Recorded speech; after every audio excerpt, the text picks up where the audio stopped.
समझाने की, रिझाने की और मनाने की। जैसा आपने कहा 9 महीने से आंदोलन चल रहा है और आंदोलन में जो 2 मांगे हैं, एक तो तीनों कानून रद्द किए जाएं, निरस्त किए जाएं और न्यूनतम समर्थन मूल्य को कानूनी जामा पहनाया जाए। तो एमएसपी के जरिए ही कहीं ना कहीं किसानों को मनाने की ये कोशिश है। और जो ये आंकड़े हैं आपने बताए, मैं दोहराना चाहूंगा, गेहूं एमएसपी में न्यूनतम समर्थन मूल्य में 40 रुपए का इजाफा है और देखने में ये बड़ा इजाफा लगता है।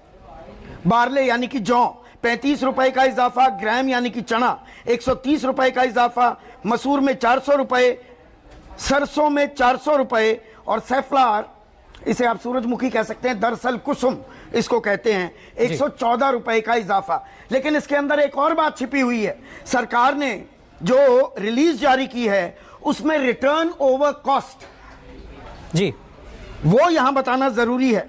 सरकार ने जो लागत लगती है वो आंकी है कि गेहूं में 1 क्विंटल गेहूं उगाने में किसान की लागत है 1008 रुपए और सरकार दावा कर रही है अब हम 2015 रुपए दे रहे हैं।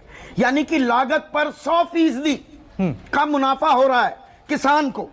60% का मुनाफा जौ पर, चने पर 74% और सरसों पर 100%।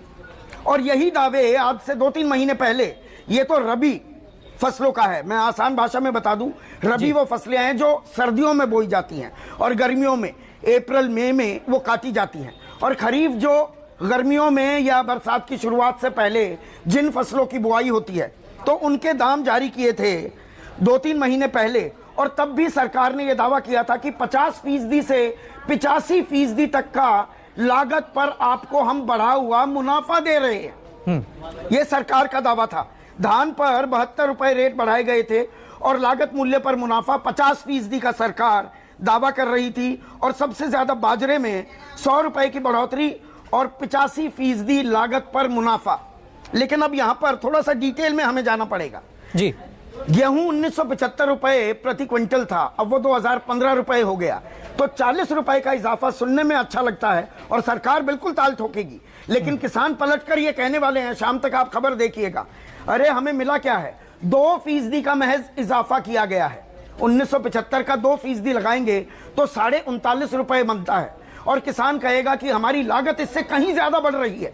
सरकार दावा कर रही है लागत पर आपको 100% का मुनाफा दे रहे हैं। किसान कहेंगे 23 रुपए डीजल के दाम बढ़ गए, बिजली महंगी हो गई है, खाद महंगा हो गया, जो उपकरण हैरो टिलर इस्तेमाल किए जाते हैं, ट्यूबवेल इंजन का जो इस्तेमाल होता है, सब में जो कॉस्ट है वो लगातार बढ़ रही है। तो अभी ये द्वंद्व चलेगा। लेकिन एक बात साफ है, सरकार पर कहीं ना कहीं दबाव बनता दिख रहा है। और एमएसपी को लेकर, और एमएसपी नहीं, लाभकारी मूल्य को लेकर आज भारतीय किसान संघ, जो राष्ट्रीय स्वयंसेवक संघ से जुड़ा हुआ किसान संगठन है, वो कहते हैं उनके 30 लाख सदस्य हैं। उन्होंने जंतर मंतर पर और देश भर में धरने शुरू कर दिए हैं कि लाभकारी मूल्य मिलना चाहिए किसानों को। तो एमएसपी पर सरकार किसानों को समझाने की कोशिश करेगी, लेकिन क्या किसानों में संयुक्त किसान मोर्चा और भारतीय किसान संघ भी इस वृद्धि को, इस इजाफे को कैसे देखेगा? शाम तक तस्वीर काफी कुछ साफ होगी। दबाव बना रहता है या कोई बीच का रास्ता निकलता है? रवि। संदीप, लेकिन बड़ा अहम सवाल यहाँ पे यही है, 3 कृषि कानून वापस लिए जाएं, ये किसानों की एक मांग थी। और एक बड़ी मांग थी कि एमएसपी पे कानून बनाया जाए, यानी चाहे वो प्राइवेट सेक्टर हो या चाहे गवर्नमेंट सेक्टर हो, सरकारी मंडियां हो, कोई भी अगर किसानों से अनाज खरीदे तो वो एमएसपी पे खरीदे, इसके लिए कानून बनाया जाए। उस पर सरकार ने कोई फैसला नहीं लिया है। एमएसपी बढ़ाएंगे लेकिन एमएसपी पे कानून नहीं बनाएंगे, ये स्थिति अभी भी 10 की 10 बनी है। ये सरकार के गले की हड्डी है। सरकार इसीलिए प्रधानमंत्री हो, गृह मंत्री अमित शाह, बीजेपी के अध्यक्ष जेपी नड्डा, वो लगातार ये कहते आ रहे हैं पिछले 9 महीने से कि एमएसपी था, है, रहेगा। लेकिन 2011 में जब working group on consumer affairs के अध्यक्ष थे मौजूदा प्रधानमंत्री नरेंद्र मोदी और उस वक्त के गुजरात के मुख्यमंत्री थे, तो उन्होंने तत्कालीन प्रधानमंत्री मनमोहन सिंह को बाकायदा एक चिट्ठी लिखी थी 2011 में कि वैधानिक दर्जा, कानूनी दर्जा दिया जाए एमएसपी को। तो वो सवाल अभी पूछा जा रहा है, ये सवाल भारतीय किसान संघ भी पूछ रहा है। और इसमें एक और बात है, एमएसपी सिर्फ 23 फसलों को दी जाती है, उनमें से भी 4 फसलें और 4 में से भी 2 मुख्य, यानी कि गेहूं और धान, उन पर एमएसपी पर खरीदी होती है, बाकी खरीदी नहीं होती। और शांता कुमार कमेटी रिपोर्ट ने 2015 में कहा था कि एमएसपी पर सिर्फ 6% की खरीदी होती है। 6% फसलों की खरीदी जो किसान उपजाता है वो एमएसपी पर खरीदी होती है। अब वो आंकड़ा बढ़कर 9% कहते हैं जानकार। तो अभी भी 90 से 91% फसलें जो किसान उगा रहा है वो बेचता है जब बाजार में जाकर, एमएसपी पर उसकी फसल नहीं बिकती। ये अभी एक कड़वी हकीकत है जिसका रास्ता सरकार नहीं निकाल पाई है।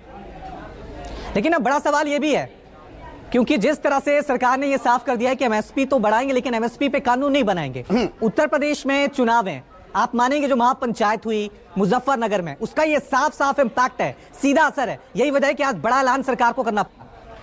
बिल्कुल इसका असर है। वो तो खरीफ मार्केटिंग सीजन, जो खरीफ की फसलें हैं, ये मैंने धान, ज्वार, बाजरा, रागी, मक्का, ये 2-3 महीने पहले घोषणा की थी, तब भी दाम बढ़ाए थे, लेकिन उससे किसान मुतमईन नहीं हुए थे, किसान नहीं माने थे। और अलग अलग स्टडीज जो मैं पहले, जब ये हमने खबर ब्रेक की थी, और सबसे पहले हम ही ने ये न्यूज़ 24 पर खबर ब्रेक की थी कि रबी मार्केटिंग सीजन के लिए गेहूं की कीमत में 40 रुपए का इजाफा किया गया है, तब भी मैंने ये बात बोली थी कि किसान मानेंगे क्या, क्योंकि वो कहेंगे हमारी लागत कहीं ज्यादा है। बिहार में नीतीश कुमार ने चिट्ठी लिखकर कहा है कि 2100-2200 रुपए मक्का की जो लागत है, गुजरात सरकार ने लिखा है एक फसल के बारे में जिसके दाम 1800 रुपए हैं, लेकिन वो कहते हैं कि लागत तो 2600 रुपए है। यहां सरकार, इसीलिए मैं ध्यान आकर्षण करना चाह रहा था दर्शकों का, सरकार का मानना है कि गेहूं की लागत प्रति क्विंटल किसान को 1008 रुपए पड़ती है, जौ की लागत है 1019, लेकिन किसान इसे कॉन्टेस्ट करेंगे कि भैया इतने में आप बोकर दिखा दो, आप फसल उपजा कर दिखा दो। ये कहानी जरूर बनेगी।